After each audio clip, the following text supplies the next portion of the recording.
आज हमारे साथ करनाल शहर के दबंग एमसी कहूं तो बिल्कुल जायज़ है, क्योंकि अगर अपनी बात को, आम जनता की बात को हक से और बड़े बुलंद तरीके से उठाते हैं। हमारे साथ बलविंदर एमसी हैं, उनसे जानना है कि वार्ड को लेकर, करनाल शहर को लेकर और आम आदमी पार्टी को लेकर क्या कुछ रणनीतियां हैं। सबसे पहले स्वागत कर लेते हैं और फिर कुछ सवाल। स्वागत है सर। नमस्कार जी, सारे दर्शकों को भी नमस्कार, करनाल वासियों को नमस्कार। पहला सवाल आज यही कर लेते हैं कि आम आदमी पार्टी ने अपनी नई टीम का गठन करना है, क्या लगता है करनाल की दावेदारी आपके पाले में गिर सकती है? ऐसे अजी करनाल का तो पता नहीं है, लेकिन आप सबसे पहला इंटरव्यू कर रहे हो, अभी 1 मिनट पहले ही ये अनाउंस हुआ है और आपको पता नहीं कहाँ से पता लग जाता है। आप पहले ही इंटरव्यू के लिए आ गए, 2 मिनट आपको आए हुए हैं और 1 मिनट अनाउंस हुए हैं, तो पत्रकारों को हमारे से ज़्यादा पता होता है। माननीय सुशील गुप्ता जी जो हमारे जो हरियाणा के अध्यक्ष बनाए गए हैं, और जो अशोक तंवर जी हैं वो इलेक्शन इंचार्ज, जो वो कंपेनिंग इंचार्ज वो बनाए गए हैं। बाकी वाइस प्रेसिडेंट बनाए गए हैं, अनुराग डांडा जी वाइस प्रेसिडेंट बनाए गए हैं, और उसके बाद बलबीर सैनी जी हैं, वो वाइस प्रेसिडेंट बनाए गए हैं। बंता राम वाल्मीकि जी वाइस प्रेसिडेंट हैं, और चित्रा सरवारा जी वाइस प्रेसिडेंट है। करनाल जी, जी करनाल को लेकर फिर से पूछ लेता हूँ, आपका नाम चर्चाओं में चल रहा है। नहीं जी, चर्चाएं तो हमारी पार्टी में चलती रहती हैं, लेकिन काम के ऊपर डिसीजन लिए जाते हैं। चर्चाओं को कोई इतना बड़ा मैं महत्व नहीं देता। ये पार्टी में एक गुण तो है कि ये पार्टी बरादरीवाद से हट के और सिफारशवाद से हटके ये डिसीजन लेगी, और अगर ऐसे डिसीजन आगे तक, लास्ट तक इनकी जैसी कार्यशैली उसके मुताबिक चलते रहे तो हमारे को सत्ता में आने से कोई नहीं रोक सकता। बलिंदर भाई, 2 बार वार्ड विनर रहे हैं आप, 2 बार जीत चुके हैं। मेयर का इलेक्शन भी लड़ा था, हालांकि वो हार गए थे। इस बार क्या लगता है, और विधायकी को लेकर या मेयर को लेकर क्या कुछ तैयारियां हैं? ऐसे अजी हमारी पार्टी की तरफ से सारे ही कैंडिडेट होते हैं, और आम आदमी पार्टी में पता नहीं चलता है कि किस इंसान को टिकट मिल जाएगी। उनके अपने सर्वे होते हैं, सर्वे के हिसाब से टिकट मिलती है। और हम टिकट, जो मैं चाहता हूं कि मैं विधायक का चुनाव लड़ूं, और हर कार्यकर्ता ही चाहता है कि वो चुनाव लड़े कोई ना कोई, हमारी सोच ऐसी होती है। लेकिन उसके लिए हमें किसी अप्रोच की जरूरत नहीं पड़ेगी, उसके लिए हमें ग्राउंड पे बहुत मेहनत करनी पड़ेगी, ताकि जब आम आदमी पार्टी सर्वे करे तो उसमें हमारा पहला नंबर आए। अगर उसमें हमारा पहला नंबर आया तो हमें टिकट जरूर मिलेगी, अगर उसमें नंबर नहीं आता तो हम एज ए वर्कर सदा काम करते रहेंगे। विधायक को लेकर क्या कुछ तैयारियां? लोग बलविंदर सिंह पर क्यों भरोसा करें? ऐसे है जी, लोग बलविंदर सिंह पे इसलिए भरोसा करते हैं कि मैं कहता हूं कि जो नए आए हैं, मान ले, उनको तो अभी लोगों ने परखना है। अब 2 बार से जो पार्षद हैं, जो मेयर हैं, जो 2-2 बार विधायक रहे हैं, उनमें से लोग चेक करेंगे कि 10 साल परखने के बाद किसने कैसा काम किया, और उसके आधार पे लोग शहर का विधायक बनाएंगे। और कुछ मान ले जैसे विधायक रहे हैं और किन्हीं कमजोरियों के कारण करनाल को छोड़ के भी चले गए हैं, तो फिर थोड़ा सा ऐसे कमज़ोर बंदों पे वो भरोसा नहीं करते। कुछ लोगों को हमारे शहर वालों ने बहुत प्यार दिया और बहुत बड़े बम्पर वोट दी, भले ही वो नहीं जीत पाए। जैसे ही वो हार गए, उसके बाद खट्टर साहब की गोदी में जाके बैठ के उस चीज़ को भी लोग ध्यान से देखते हैं कि लोग चाहते हैं कि हमारा नेता ना तो डरने वाला होना चाहिए और ना ही बिकने वाला। अगर आप मान लो, आप ही हमारे पीछे एक बलविंदर सिंह को मेयर का जिन्होंने चुनाव लड़वाया, और उन्होंने 4 और जो कैंडिडेट है उनसे नाराजगी ली, तो कल को उनको तो हम नाराजगी लेने के लिए मजबूर कर देते हैं क्योंकि वो मेरे साथ लगे हैं। कल को मैं उन्हीं की गोदी में बैठ जाऊं जिनसे मेरे वर्करों ने नाराजगी ली है, तो वर्कर बहुत बुरा मानती है, टीम बहुत बुरा मानती है। ऐसा शहरवासियों के साथ 2 बार हो चुका है। बलविंदर भाई, आम आदमी पार्टी क्यों ज्वाइन की, जबकि कांग्रेस में भी आपकी नजदीकियां थी? बिल्कुल, मेरे परम मित्र हैं राठौर साहब। जब मेरे पे मुसीबत बनी थी, वीरेंद्र राठौर, BS राठौर मेरे लिए चट्टान की तरह खड़े थे। मेरे पे कांग्रेस पार्टी में ना जाने का कारण ये था कि मुझे ये लगा कि 10 साल जो कांग्रेस की सरकार थी, उन्होंने शिक्षा का सत्यानाश कर दिया। उसके बाद लोगों ने उनको हटा दिया, हॉस्पिटलों को उन्होंने सत्यानाश कर दिया। उसके बाद लोगों ने तंग आके उनको हटा दिया। उसके बाद बीजेपी को बना दिया, बीजेपी ने महानाश कर दिया। तो मुझे लगता था कि कल को मैं दोबारा कांग्रेस में जाता हूं और कांग्रेस सत्ता में आ भी जाती है तो मैं शिक्षा के मॉडल पे काम करना चाहता हूं, जैसा मैंने करके दिखाया। मेरे अपने स्कूल जाके चेक कर सकते हैं, दूसरे भी स्कूल जाके चेक कर सकते हैं, लाइब्रेरियां, स्टेडियम, सारी चीजें हमने अपने वार्ड में बनाई हैं। तो सोच के ऊपर डिपेंड करता है, इसलिए मैंने गया। दूसरी, कांग्रेस में बहुत ज्यादा फूट है और ये सिरे पे पहुंची हुई कांग्रेस पार्टी भी इसलिए हार जाती है कि जो हुड्डा साहब का नजदीकी, अगर उसको हुड्डा साहब ने टिकट दिलवा दी तो और जो 10 इसके प्रतिद्वंदी हैं उसको काटना स्टार्ट कर देते हैं और अपनी ही पार्टी में इतना विरोध पैदा हो जाता है, दूसरी पार्टी को इनके विरोध करने की जरूरत ही नहीं बचती, इनकी आपसी फूट के कारण नहीं गया। और दूसरा, शिक्षा और हॉस्पिटल पे आज तक 70 सालों में किसी सरकार ने जैसे काम करना चाहिए था उसने नहीं करा। इसलिए मैंने कहा भी लोग कहेंगे इसमें क्या फर्क है, पहले कांग्रेस थे, बीजेपी आई तो अलग से अब क्या कर दोगे। तो मैं कुछ अलग करने के लिए अरविंद जी के साथ आया हूं, आम आदमी पार्टी के साथ आया हूं। अगर मुझे लालच होता, सत्ता का लालच होता तो मैं खट्टर साहब के साथ रहता, मैं खट्टर साहब से दूर जाता ही ना, उनकी चमची मारता रहता जैसे दूसरे नेता मार रहे हैं और बढ़िया से माल कमाता। तीसरा पॉइंट मैं आपको बता देता हूं, लोगों का कहना है कि बलविंदर इसलिए आया क्योंकि कांग्रेस में टिकट पक्की नहीं थी, आम आदमी में बन सकती है। नहीं, आम आदमी पार्टी में टिकट पक्की नहीं है, ये कन्फर्म है। कांग्रेस में टिकट पक्की होती है। मैं बता देता हूं, हमारी माननीय स्मिता सिंह जी हैं, पहली बार इनका हुड्डा साहब के साथ बहुत प्यार है। मैंने सुना है कि इनकी आपस में रिश्तेदारी भी है, चलो प्यार तो है ही है। तो जब खट्टर साहब यहाँ पे आए तो हुड्डा साहब को लगा कि ये तो सबसे मेरा प्यारा शिष्य है, ये यहाँ पे हार जाएगा। तो हार के डर से उन शहरवासियों को छोड़ दिया जिन्होंने लगातार 2 बार इनको विधायक बनाया 10 साल के लिए, उनको छोड़ के ये असंध में चले गए। इसलिए कि कुछ बरादरी मेरे पति की है वो वोट दे देंगे, कुछ बरादरी मेरी है वो वोट दे देंगे, बरादरी के हिसाब से कॉम्बिनेशन बना के संत चले गए। इनका मकसद सिर्फ विधायक बनना था, इसलिए चले गए, लोग भी ये मानते हैं। उसके बावजूद दोबारा जब चुनाव लड़ने का टाइम था तब तरलोचन सिंह ने चुनाव लड़ा। मैं मानता हूं कि उसने एक योद्धा वाला काम करा, कम से कम उसने चुनाव तो लड़ा। उस टाइम भी स्मिता सिंह जी कहने लगी जी नहीं जी मैं चुनाव नहीं लड़ूंगा। मेन कारण ये था कि इनके दामाद जो है बिजनेस करते थे बाहर और उनको लगता था कि अमित शाह इनके बिजनेस को मिटा देगा। मैं नहीं कहता था गलत है, परिवार के लिए हर बंदा सोचता है और पब्लिक ये सोचती है कि नेता बिका भी मारा, नेता डरा भी मारा। लेकिन तरलोचन सिंह की हिम्मत है, कम से कम उसने चुनाव लड़ा। लेकिन आज मैं बता सकता हूं कि तरलोचन सिंह से ज्यादा मजबूत दावेदार फिर होगी, जो 10 साल शहर को छोड़ गई। मान लो मतलब शहर से प्यार नहीं किया, विधायक बनने के लिए असंत चली गई, दूसरी बार पता था कि खट्टर बनेगा विधायक और उसके बावजूद इन्होंने चुनाव लड़ा नहीं।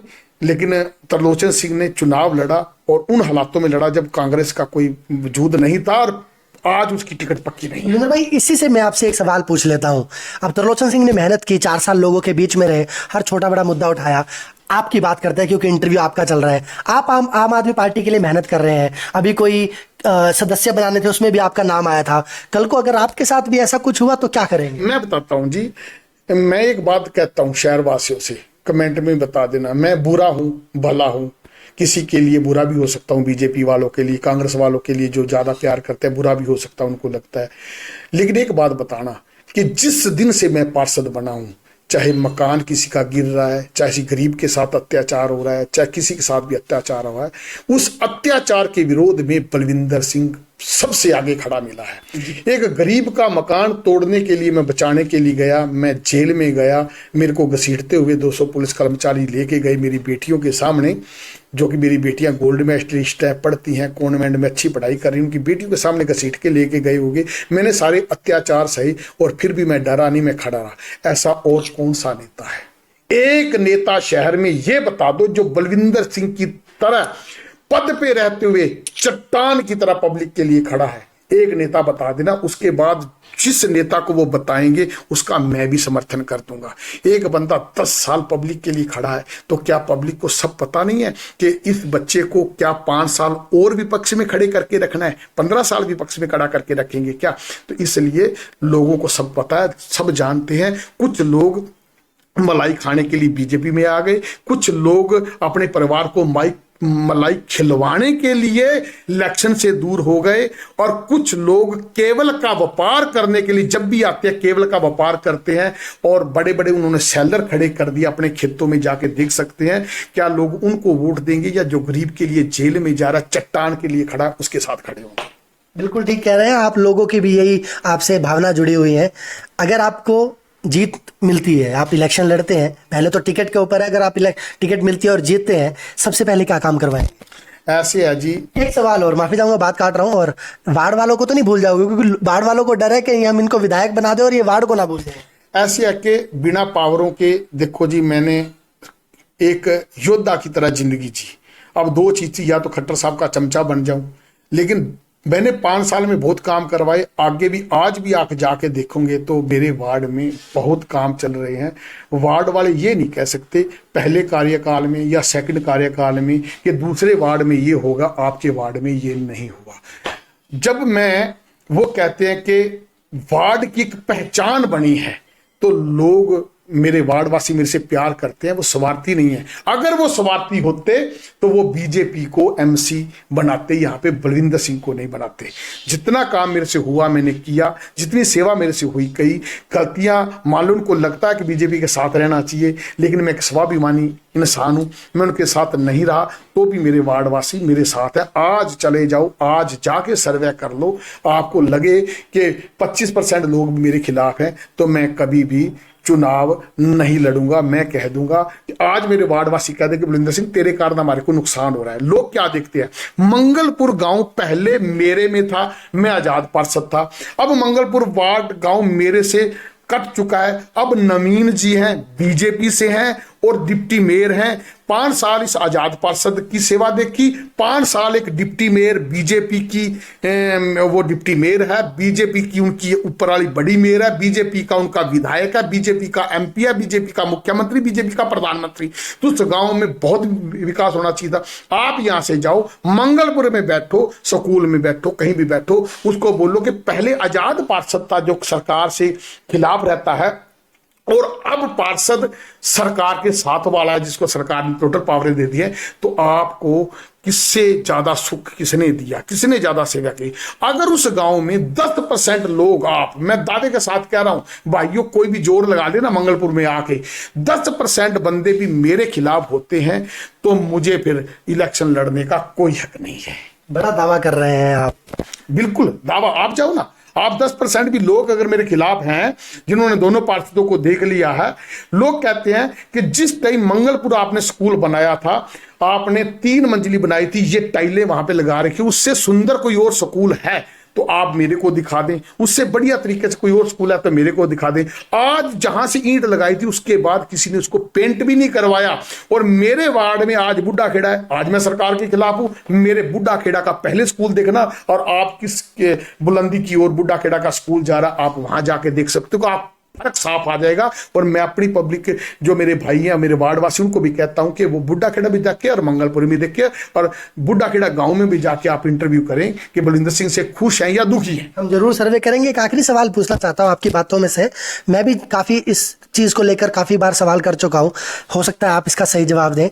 मुझे लगता है आम जनता के साथ बड़ा धोखा होता है, क्योंकि आम जनता आजाद कैंडिडेट को जितवा देती है या किसी दूसरी पार्टी को जितवा देती है, फिर वो सत्ताधारी में मिल जाती हैं, तो आम जनता इस चीज को याद रखेगी। ऐसे है कि अब की बार मुझे लगता है कि पहली बार भी पार्षद होते थे, अब की बार पार्षद ज्यादा डरे हुए हैं। पता नहीं किस चीज से डरे हुए हैं, उन्होंने कोई मुद्दा ही नहीं उठाया। भले आकर्षण उपल का मुद्दा था, लोगों ने जैसे जैसे अधिकारियों ने कहा, कोई पार्षद सामने नहीं आया, जिसका उन्होंने बाइट करी थी वो भी सामने नहीं आया। गलत को गलत कहना चाहिए, वो सारे डरते हैं और सारे बीजेपी के साथ लगे हुए हैं। और एक बात याद रखना, मेरी बात है, अगर वो योद्धा हैं तो आज बीजेपी से काम ले रहे हैं, वो बीजेपी के साथ ही रहें। एक आम आदमी पार्टी का कार्यकर्ता होने के बावजूद भी बोल रहा हूं कि उनको जिन्होंने बीजेपी के साथ रह के अपने काम निकलवाए हैं और आज किसी भी अत्याचार के खिलाफ बोल नहीं रहे हैं, तो वो 2 महीने पहले आके बीजेपी की खिलाफत मत करना, बीजेपी के साथ ही रहना। जब तक दोबारा तीसरी बार खट्टर साहब को वोट नहीं डल जाते, आप साथ रहना, तब मैं मानूंगा कि आप मर्द हो। अगर 2 महीने खट्टर के एमएलए के चुनाव से 2 महीने पहले या किसी बीजेपी के कार्यकर्ता के चुनाव के 2 महीने पहले आप उनमें कमियां गिनाने लग जाओ, तो शहर आपको स्वार्थी बोलेगा, शहर आपको डरपोक बोलेगा। आना था तो बलविंदर सिंह की तरह पहले आते, अगर पहले नहीं आए थे तो आज आ जाओ, अगर आज भी नहीं आते तो एक सार और माल चाट दो। माल चाटने वालों में गिनती होगी, पार्षदों में और नेताओं में गिनती आपकी नहीं होगी। आपके समय के लिए बहुत बहुत धन्यवाद। और ये शायद इंटरव्यू करनाल वालों के लिए बहुत जरूरी होने वाला है। जाने से पहले करनाल के लोगों को और अपने वार्ड के लोगों को कोई मैसेज? मैं ये कहता हूं कि हर बार हम बाहर वालों को मौका देते रहे हैं, हर बार बरादरी विशेष वालों को बहुत मौका देते रहे हैं। दोस्तों, मेरे वार्ड में कम से कम 15 से 20 हजार वोट हैं। मेरे वार्ड में मेरी बरादरी की अगर माने तो 200 ही वोट हैं। फिर भी लोगों ने दूसरी बार मेरे को बनाया। वार्ड नंबर 2 से सीख लें, जिन्होंने पैसे को ठोकर मारी, हजारों करोड़ का मालिक रंगीला आया था, जिन्होंने दोबारा बरादरीवाद को ठोकर मारी और उसके बाद सत्ता को ठोकर मारी, एक स्वाभिमानी लीडर आपके बीच में करनाल में छोटा है। आज जिसकी चर्चाएं चल रही हैं कि बलविंदर सिंह जिसके साथ खड़ा होता है, दिल से खड़ा होता है। वार्ड नंबर 2 से सीख लेके, क्या जो मेरी बरादरी के यहाँ पे नहीं है, क्या वो यहाँ पे सुखी नहीं है, क्या उनके काम नहीं हुए? भूल जाओ बरादरीवाद को, बरादरी को कांटा मार के अगला नेता चुनना, और फिर अगर वो नेता काम ना करे, चाहे कोई भी चुन लेना, तो फिर मेरे को पकड़ लेना आके। बरादरियों के नेता चुने हुए तो ऐसे ही हैं जो रोहतक से आते हैं कि मेरे करनाल जिले में या करनाल विधानसभा में बरादरी जादी है, और यहाँ 2-2 बार बरादरी के दम पे बन जाते हैं। फिर आपके बच्चों को वो जेल में डालते हैं, आपके व्यापार बंद करते हैं, आपके ऊपर अत्याचार करते हैं, और आपको ये पता होगा कि आपका एक भी अपने दम पे अधिकारी नहीं लगाते हैं, और उनका कोई आपको लाभ मिलने वाला नहीं सिवाय नुकसान के। और बिना बरादरीवाद के नेता चुनोगे तो एक योद्धा चुनोगे, वो आपकी आवाज उठाएगा। बहुत बहुत धन्यवाद। और इसीलिए हमने इनको दबंग एमसी कहा था। इनकी बातों से आपको भी पता चली गया होगा। 2024 नजदीक है, सोच समझ कर वोट दीजिएगा। धन्यवाद।